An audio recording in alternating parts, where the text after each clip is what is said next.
బాలామృతంని తినడానికి కొంతమంది ఇష్టపడరు, కానీ ఒకసారి బాలామృతంతో సున్నుండలు ట్రై చేయండి, చాలా టేస్టీగా ఉంటాయి. ఎలా చేయాలో చెప్తా, చూసేయండి.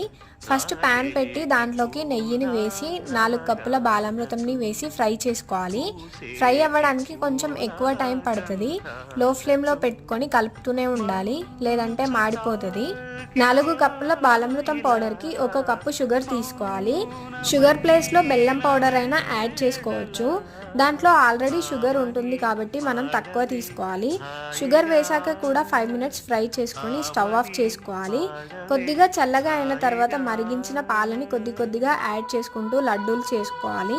చాలా టేస్టీగా ఉంటాయి, మీరు కూడా ట్రై చేయండి. బాలామృతం పౌడర్ వల్ల మనకి చాలా హెల్త్ బెనిఫిట్స్ ఉంటాయి.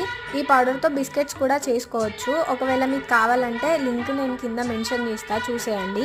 వీడియో నచ్చితే లైక్ చేసి సబ్స్క్రైబ్ చేసుకోండి.